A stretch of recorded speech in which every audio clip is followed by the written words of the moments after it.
All right, let's get started. So this talk is called Understanding the Dark Side, an analysis of Drupal and other worst practices. And initially it was supposed to just be Drupal stuff, but then when people were giving me ideas, they're like, oh, and this, and this, and this, and it kind of became a little more than just Drupal. I'll try to point out which are more Drupal specific things and which are more general things. My name's Kristen, and I've been doing Drupal development for a long time. I started in 2004 with Drupal 4. I work for Hook 42, and we're a Bay Area Drupal agency. So before we get started, I wanted to see who's in the audience. So who here considers themselves a developer? So a good chunk of, all right. Project manager?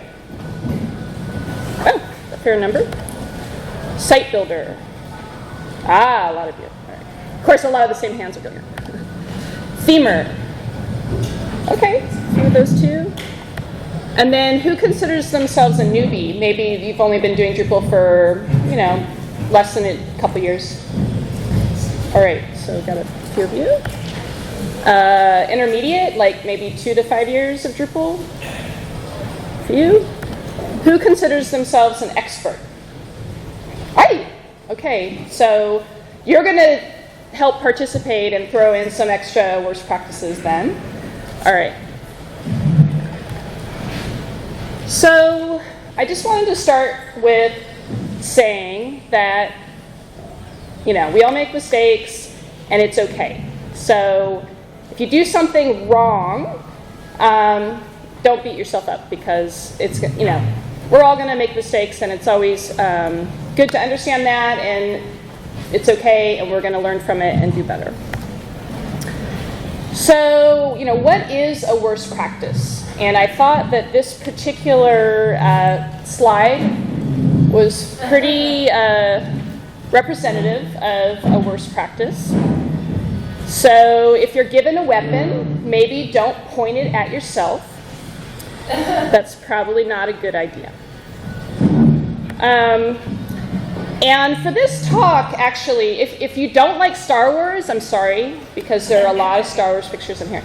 So I spent probably, it's the 80-20 rule. I probably spent 80% of the time finding images for the talk and 20% putting it in the text. So one of the things my youngest son found this one was, come to the dark side, we have cookies.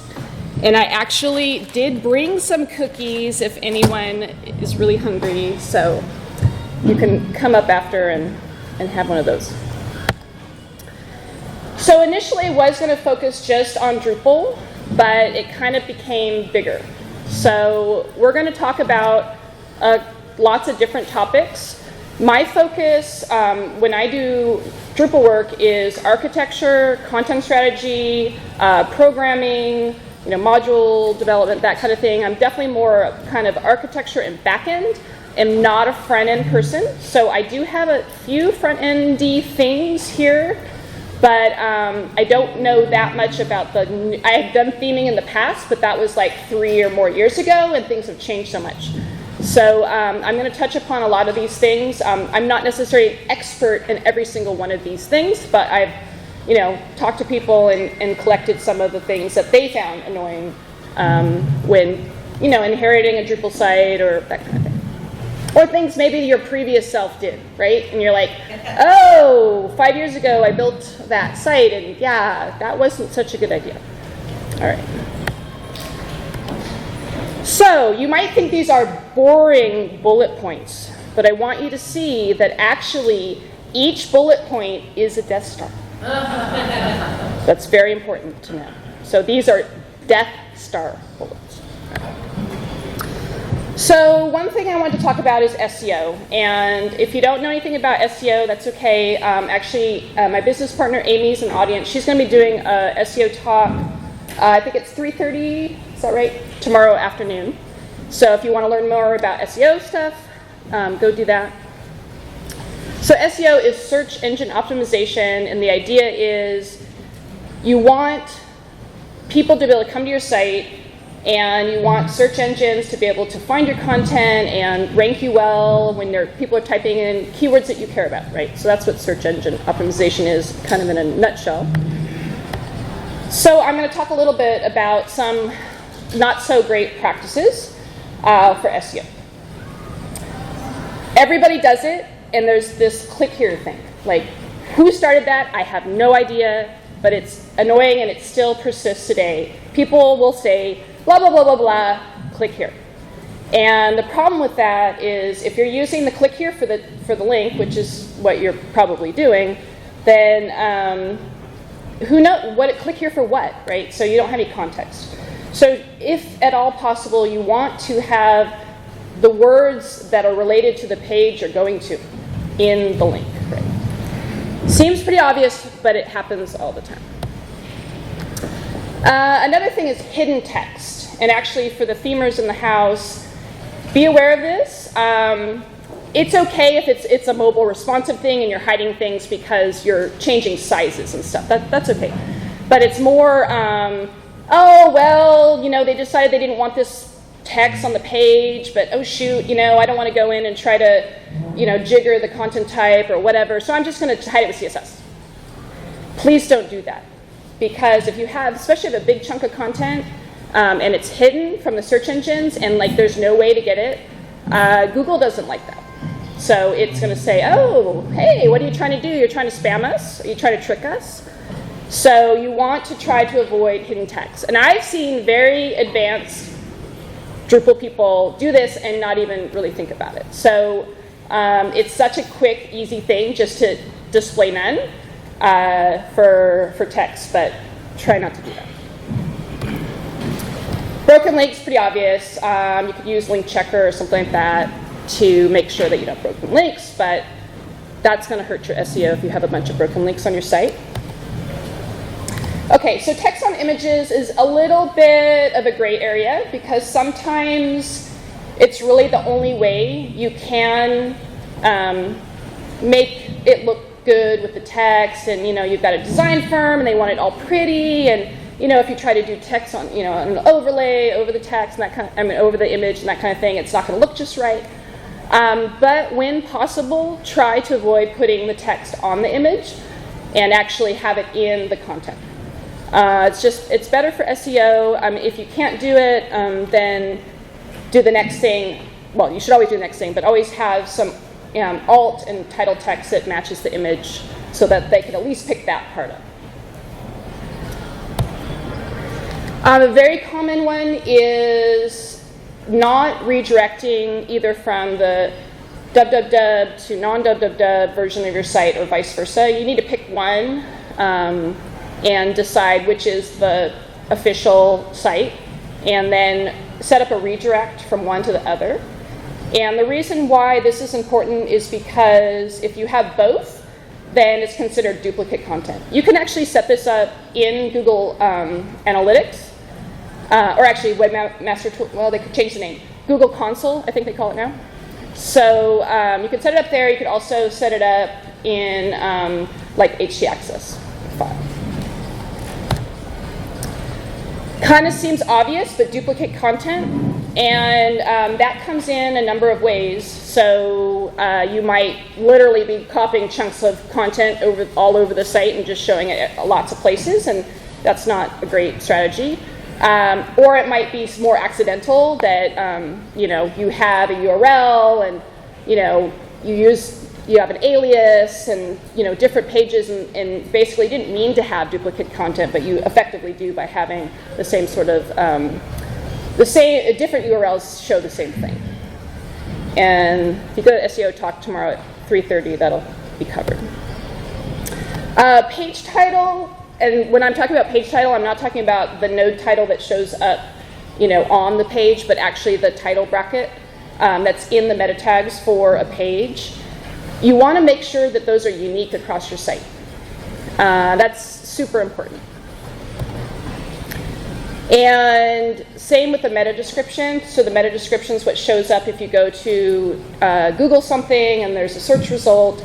doesn't always show up, but a lot of times it'll be the part that shows up is kind of your little blurb, under your title. And the last one I have here for SEO is the sitemap. So if you're using something like XML sitemap, it's very easy to accidentally have content in there that you don't want. So you should just, when you configure it, make sure it's the stuff you want. And this actually happens a lot if you start adding new content later and it got included and you forgot. There was some, pages that you didn't really care about, but they show up on the sitemap. So that's some worst practices for SEO in general. Most of these are pretty general. The XML sitemap is a Drupal, the module is a Drupal thing. So next we'll go into a little bit about user experience or usability. Okay, so this is a controversial one. I feel very strongly about this one myself. Some people might feel very strongly the other way. So this is definitely one take with a grain of salt. But I hate autoplay, period. I just hate it with a passion. So I had to put it first. I'm like, I hate this thing. But it's just like all over the place. Like you go anywhere. And in fact, my husband said, he was looking at my slides and I've had that there. And he goes, oh yeah, now Facebook, if you scroll down, it starts playing the video as you're scrolling by. And I'm like, I'm not on Facebook anymore. But yeah, so, not only I find it very jarring to just see this stuff just flying at me, but if you're on a tablet or a mobile device and all of a sudden it's just eating up all this bandwidth and that kind of thing, not a great thing. So, if your marketing department or whatever, your designer is just like, we have to have this and whatever, but and the whole Airbnb little video things where you're in their apartment watching them, just creepy. I just hate that stuff. Okay, so low contrast content. So kind of obvious, right? You don't want, like a gray on a black background, that kind of thing, but it happens a lot. So there are some accessibility tools you can run. You can just, Google that stuff, but you want to make sure that people can actually see it, especially if they have color blindness or any kind of visual issues, or they're getting old like me, where I'm just like, whoa, I can't read this. So along with that, also larger fonts is always a good thing. Now a little bit more Drupal-y would be unnecessary fields. And in terms of UX, in this sense, it's usually more on the content editor side of things.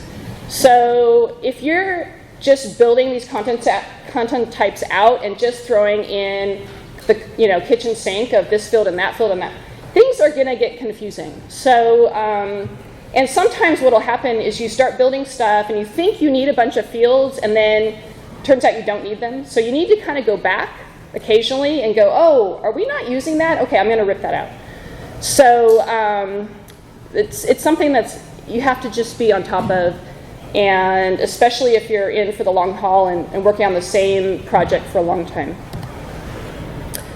So we've inherited sites before where us as developers with 10 years of Drupal experience did not understand how to add content. Like, that's insane. But I have seen sites like that.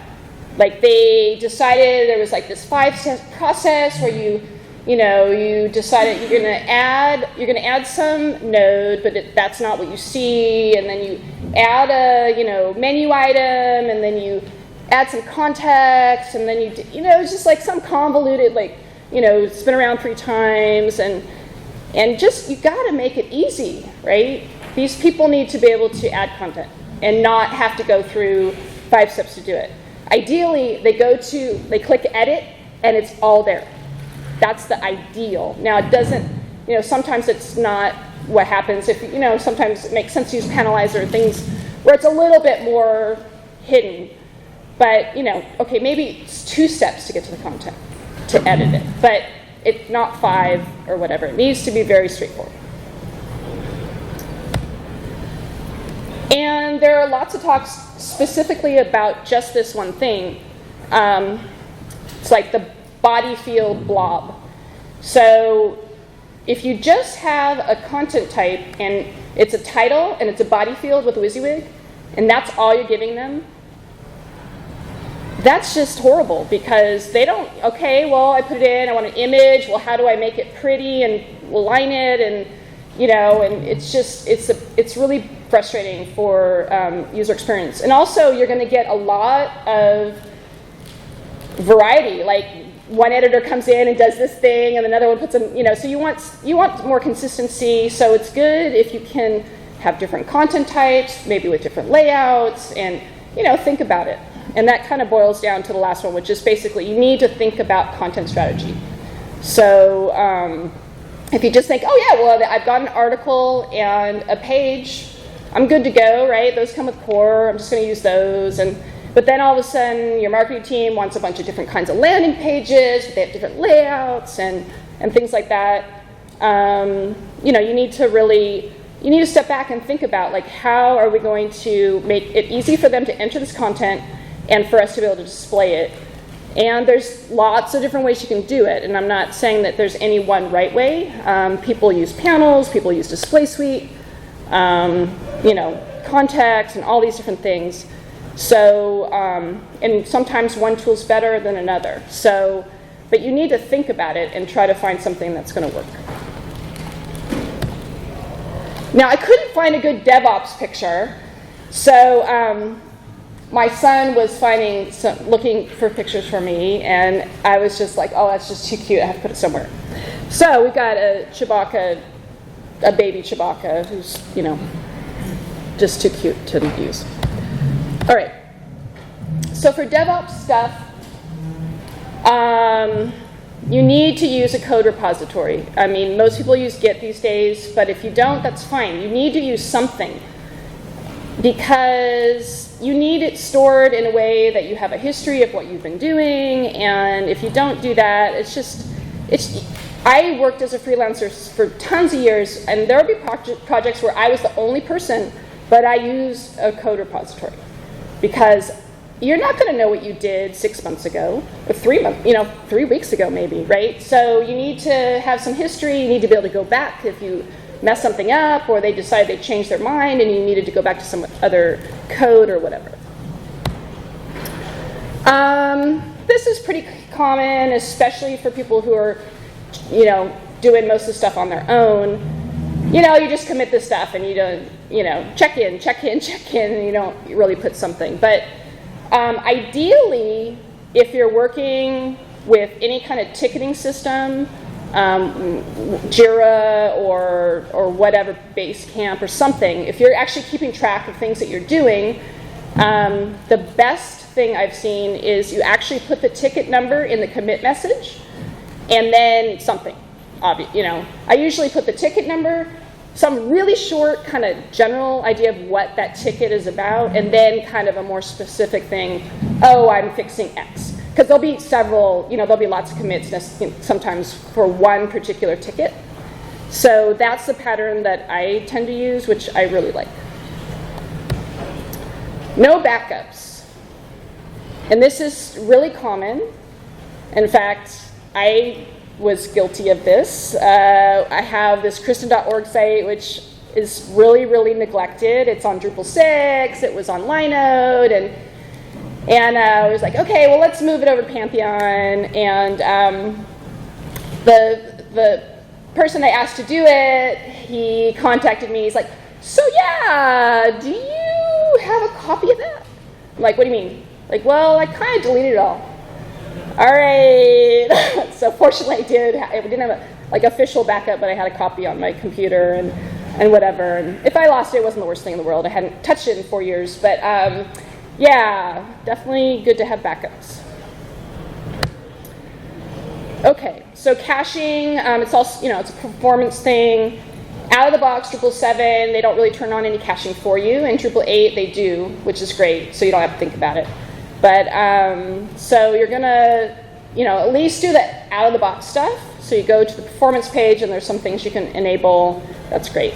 Beyond that, there's more, like if you use something like Acquia or Pantheon or a more managed Drupal system, then you've got Varnish and you've got Redis and all these crazy things, and they do those for you, which is awesome.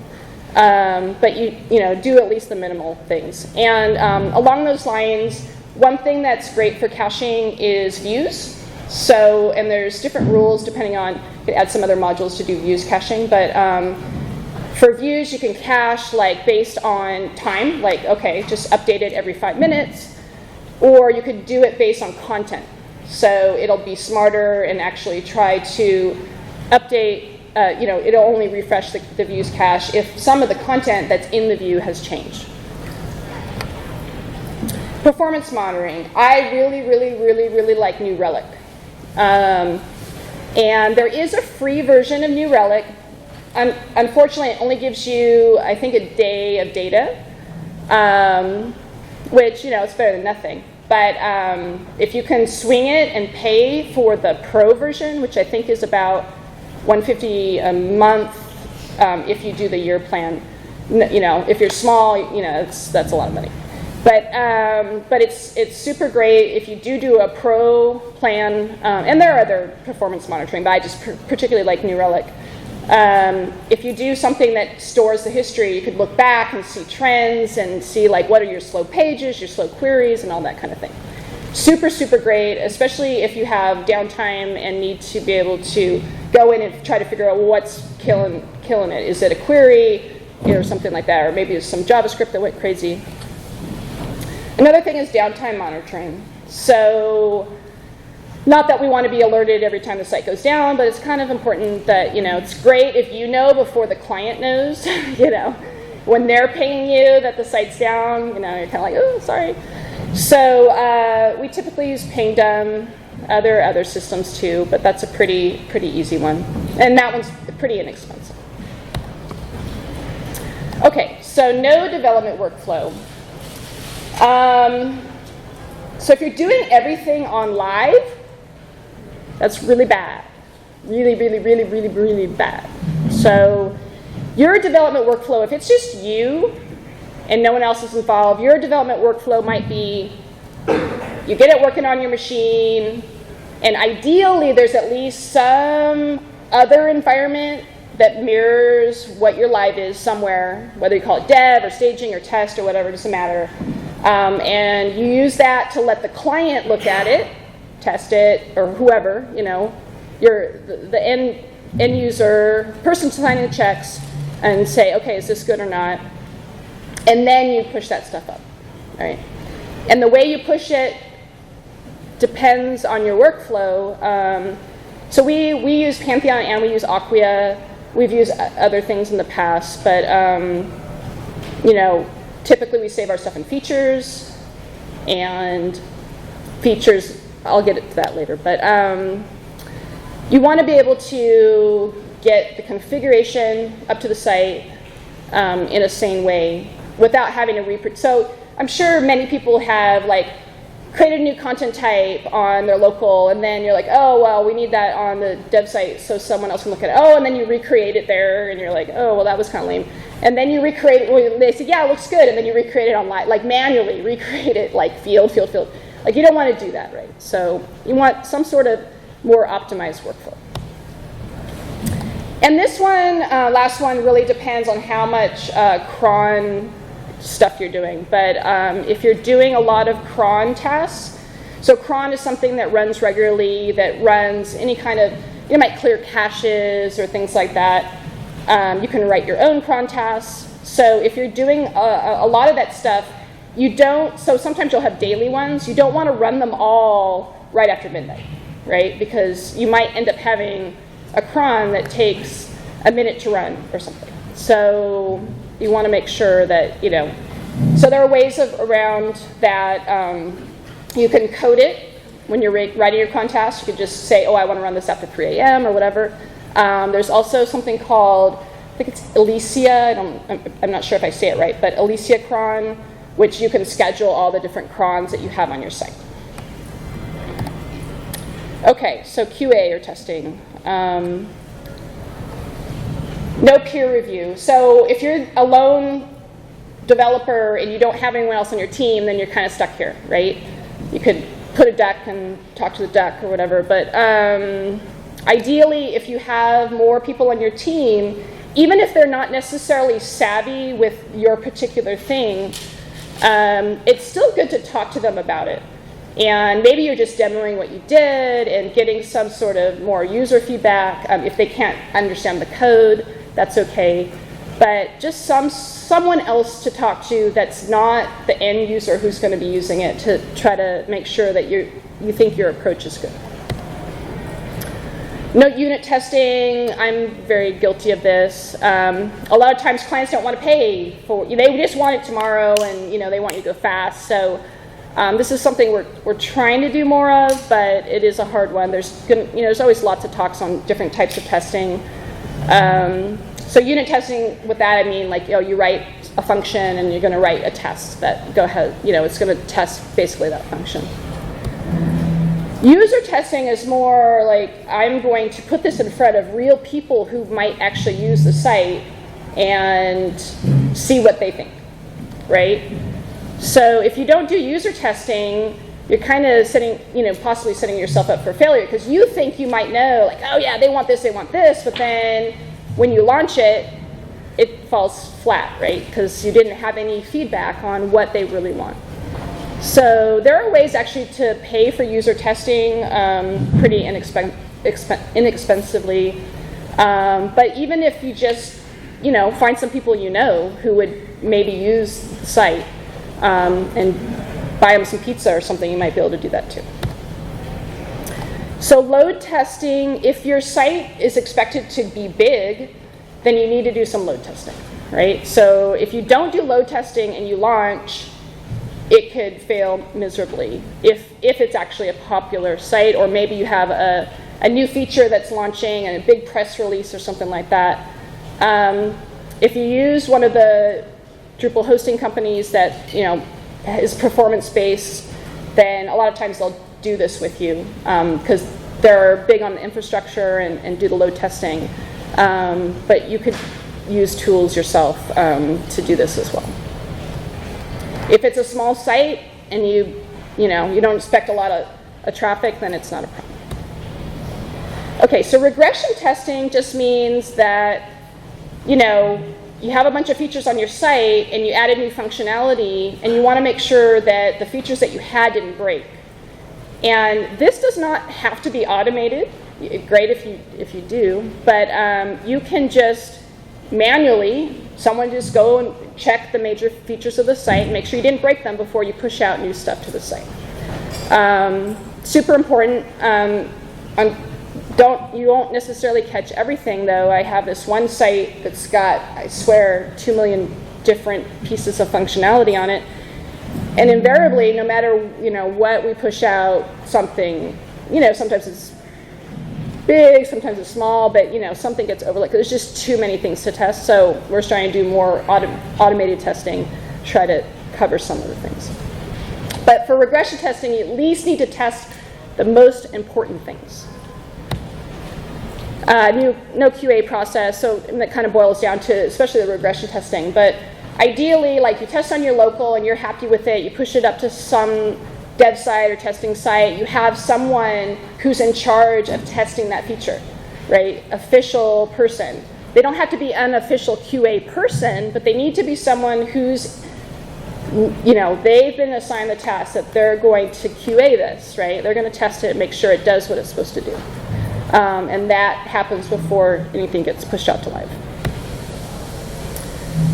So we kind of alluded to this and others, but you want to have some sort of environment that mirrors the live site. Now, if you just test on your local and go from local to live, that's usually not good enough, because most people, there's a lot of Macs out there, most people are on Mac, they're not on Linux environment that matches the live site with all of the varnish and this and that and the other, right? So ideally, there's a site that is almost identical to the live that you can run the stuff on before you go forward.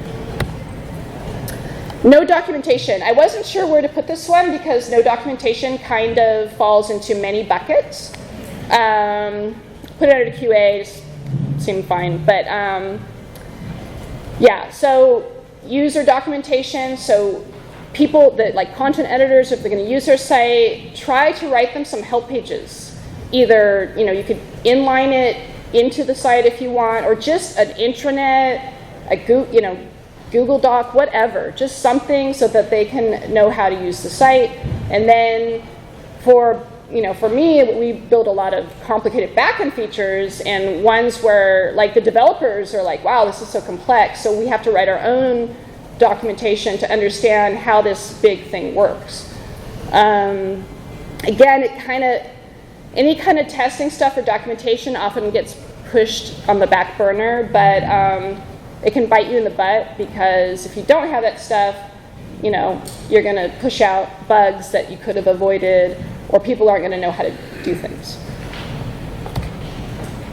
Okay, so front-end, I'm not a front-end developer. I asked some front-end developers for some ideas here, and my theming was from 3+ years ago, and things have changed wildly in the last few years. So if you are a themer, and there were a few of you out there, and you have some more ideas here, then we could go through those. So no style guide.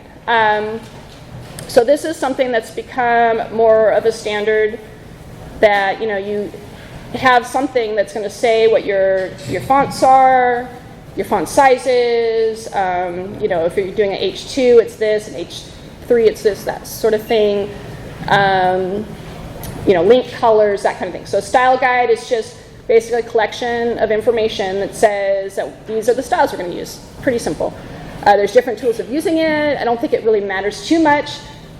Even if it's a Google Doc, again, just have something that says, okay, for H1s it's this, and for H2s it's this, and for links it's this, that kind of thing. Okay, so this one was a little new to me. And we don't do it 100%. So, some of these things, while they're not worst practices, but these are kind of more coming up in recent, kind of best practices of. So this one is component library.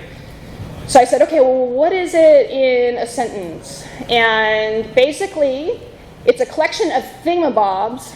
This was a technical term. Collection of thingamabobs. So, which have HTML, CSS, and JavaScript. So the idea is that you build up these components, or thingamabobs, or whatchamacallits, which are self-contained, that you can reuse. So maybe that's a slideshow. I don't know. Are any themers in here that have a good example of one? A menu, Drupal tabs, anything that's one single.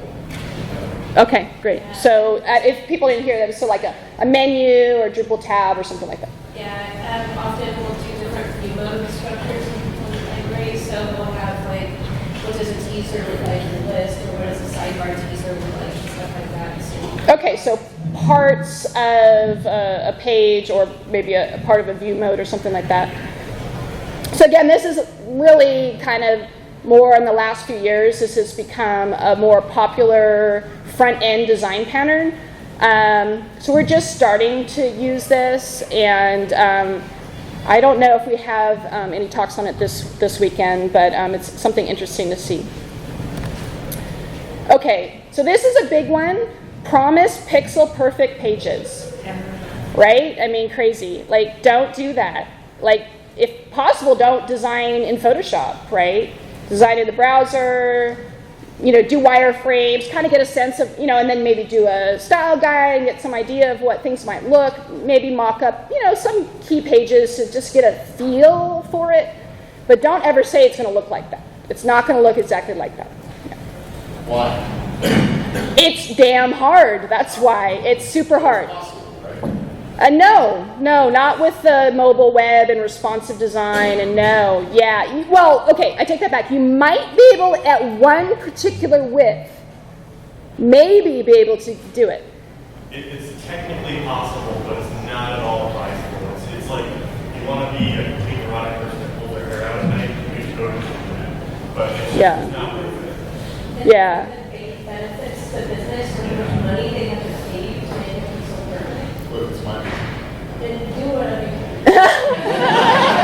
Okay, so for the recording, we're saying while it's technically feasible, at least like, at certain widths, you could say, okay, it has to be exactly like this at this width, and exactly like this at width. But yeah, if for the sanity, if for humanity, please.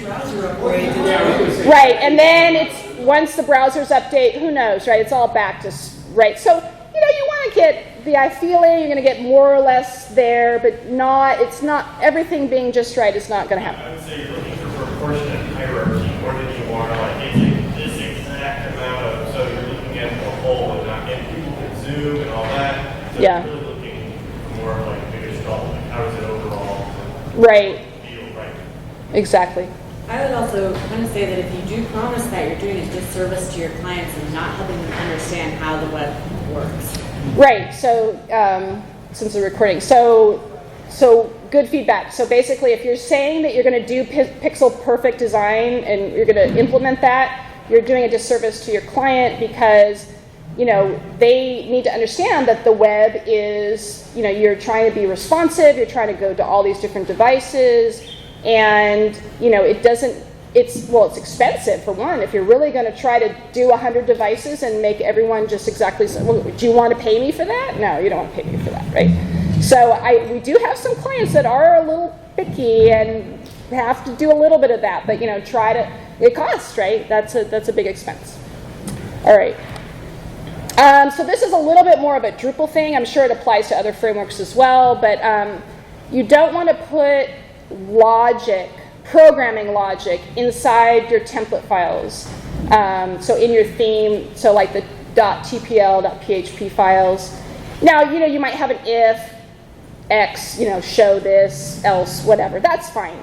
But you don't want some crazy amount of PHP in there, right? Keep it super simple.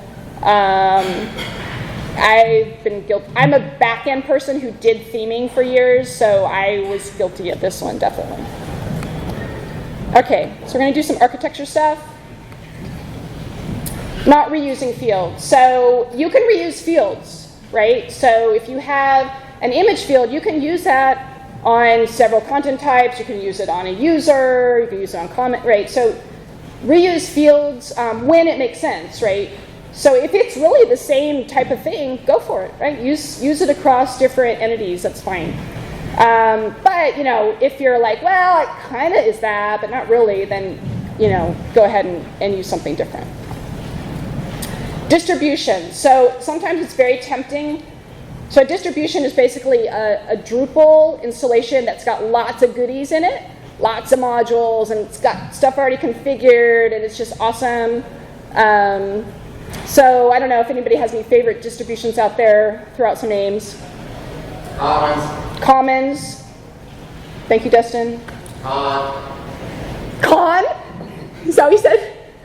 Yeah, it's a Khan Academy, right? I was like, Khan! Okay, no, sorry. Okay, threw me off there.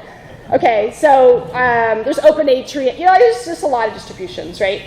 And they're great if they're what you need, right? If you really, really, really want all the, 95% of the functionality of Commons, great, go for it. Use it.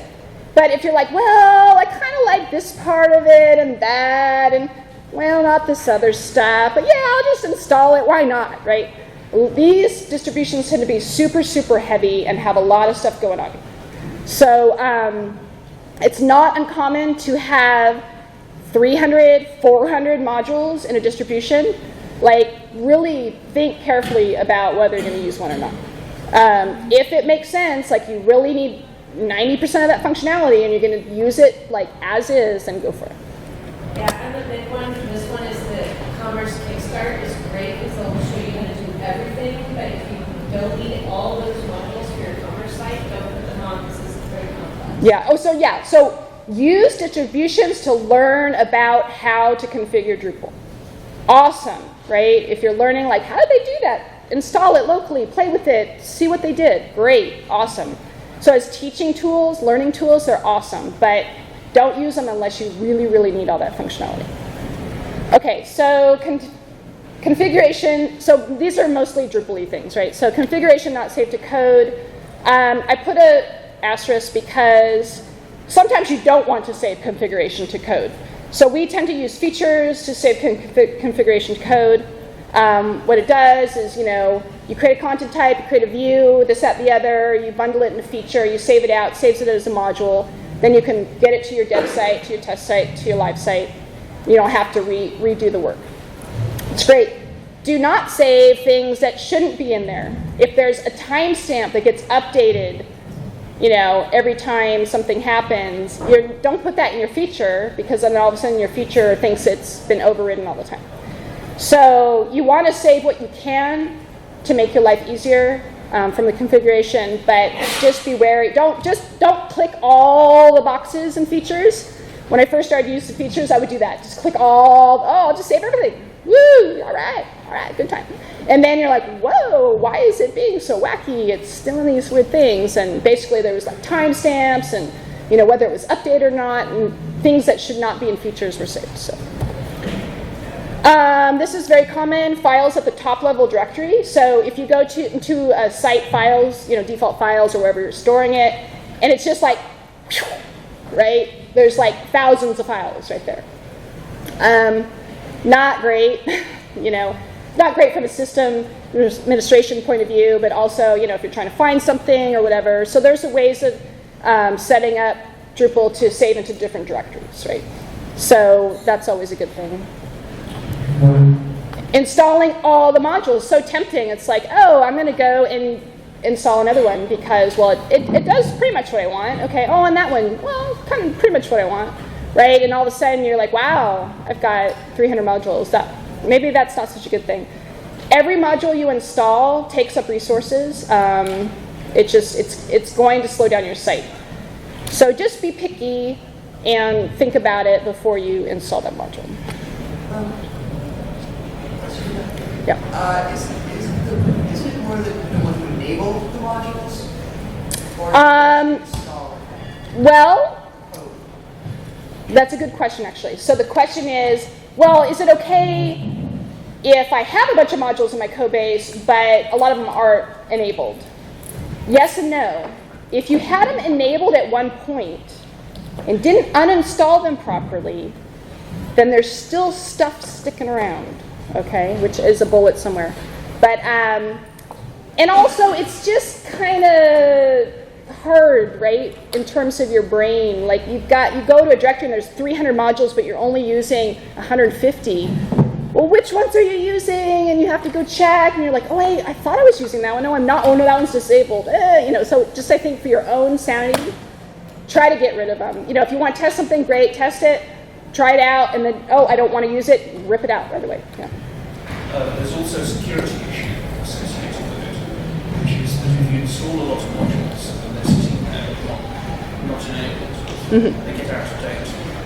And then when you go and enable them, you may not realize that you just enabled the security. Right, so there could be security things where you weren't paying attention, like you had a bunch of disabled modules and then, they got updated and you didn't update it and you go and enable it and you weren't really paying attention. Oh, there was a security update or whatever. Yeah, so just kind of not being in sync with what your modules are. And John Kent has a site audit session that covers all this in detail. So speaks plus. Yeah, the site audit session is highly recommended. I'm going to have to kind of we're running a little late, so I'll fly through the rest of this. So CONTRIB versus custom code, it's very tempting to use CONTRIB, custom third-party modules when you can. But really, if you look at them, if you're a coder and you see that there's really only like 30% of the module you want, and it's just a few lines of code, you could probably just go in and put it in one of your own custom modules, right? So you need this balance of like, okay, what am I getting out of that, and do I need another module? Sometimes it's better to use the CONTRIB module because, well, then if there's a bug in that, so it depends on the complexity. But if you're really only using it for like a few lines of code, and you know how to program, and you have your own custom module anyway, I've been known just to grab bits and pieces and go, oh, I just want this little bit, that's nice, whatever. So there are trade-offs on those. Saving too much data to the variable table. Variable table is just in database. It's kind of the kitchen sink. modules just save everything in there. So, if you save a huge amount, then your data footprint's going to go up. Okay, security. I'm just going to fly through these. Kind of obvious. Adding PHP on the website through the UI, not so good. User 1 used by everybody. I've seen sites do that, right? Everybody's user 1. Not good. Just liberal permissions. So you try to have different roles with different permissions. Client has full admin rights. They could go make views. They could go and change, context. They could go and play with the content types. Okay, unless they're Drupal people, you don't want them in there. Like, you just don't. They're gonna mess something up without even realizing it. Not secure. Doing your security updates, insecure passwords, generic thing in unencrypted sensitive data. So don't be storing credit cards in your database, please. That kind of thing. All right, fly through these. So hook update in, if you're going to be doing any database updates in your custom code, make sure to do that in a hook update in function. It's in the install file. There are Drupal coding standards. You can run the coder module in order to check your code. Highly recommended. The T function is heavily misused. Either it's not used, fair enough, or people just throw all sorts of variable data inside the T function. So the T function is basically, it's a function to tell the system you want to be able to translate the text that you're putting in there. So there's a documentation page on Drupal.org. Make sure you understand how those work. Hard-coded links. Basically, if you're hard coding, www. whatever. You want to use the L function and the URL function instead. Putting all code into .module. That one, if you have a really small module, it's fine. But if you're going to have lots of settings pages and other functionality, people tend to split them out. You're going to have maybe a .admin.inc, a .user.inc, .page.inc, whatever, that kind of thing. Not commenting your code, leaving lots of debugging stuff in there. If you're making patches that are applicable to the community, then try to contribute them back. Okay, so I will stop a second and talk about hacking core. There is a phrase, and I don't know if it's just a Drupal community phrase, I'm not sure, that if you hack core, which means modifying the core code, with not patching it from some known patch, but just going in and just changing things because you feel like it, that you kill kittens. And I don't know why they use that. It's kind of offensive, but at least I found a really cute picture of that. So basically, don't do it. If you need to change core or contrib in a way that's custom and doesn't make sense for the community, like maybe you need to add some watchdog calls or something, you can patch core. And that's what we do. We'll make a patch, which adds in just, maybe a watchdog call or something. And we have a patches directory. We put it in our patches directory, include it in the README file. So patch core, don't hack core. All right, maintenance. There's a bunch of stuff here. So I don't want to run over. Who's next? Who's speaking next? All right. Why don't you come on up and we'll change the guards here in a sec. So very common, putting contrib or custom in the wrong place. Whatever wrong, pick a convention and stick with it. There are different philosophies there. Putting the same module in multiple directories, very common, very weird, get weird. It's like one of them will win, and if you have different versions, even more fun. Don't name a module the same as the theme. That's an interesting one. You forget to uninstall modules. You patch stuff and then you forgot you patched it. Keep a patches directory with the README file and put the patches in there. Update the README file. Say I patched this module or core or that kind of thing.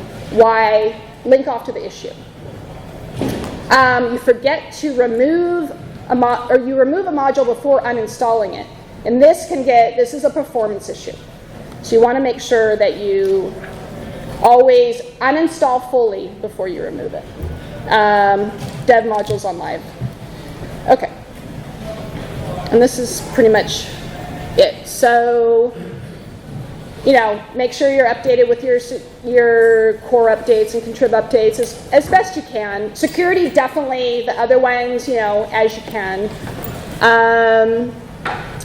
Don't forget to run the update database, you know, Drush update DB or update.php from the URL when you're updating your modules. I'm not going to go over maintenance mode. It's kind of, you can go either way. But let's see. If you're using features, don't update stuff on live that's in a feature, because then it's not getting, you want to actually update it on your local, get it into your features, and roll it up to live. And putting settings files or the files directory into the repository.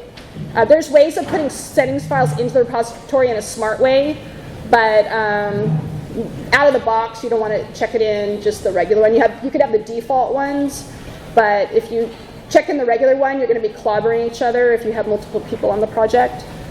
And then deleting fields wrong. And the upshot of deleting fields wrong is if you're using features, you can get zombie fields if you don't delete things properly. I have a blog post on this. It's got all the steps. So go check that out, and it has more information. So the takeaways: have a lot of patience. Use the force, which is basically being at the conference and picking people's brains and learning from people, the Drupal force. And understand you're not gonna remember to do all these things, or sometimes you're gonna intentionally not do some of these things, and it's a choice, and you have to, you know, it's okay. We're gonna skip the questions because I want to hand over the thing, but I will be around. Actually, this is the first time we have a table. I will be over like at around 11 at our table in the sponsor area if people have questions. And other than that, thanks. Sorry I went a little bit long.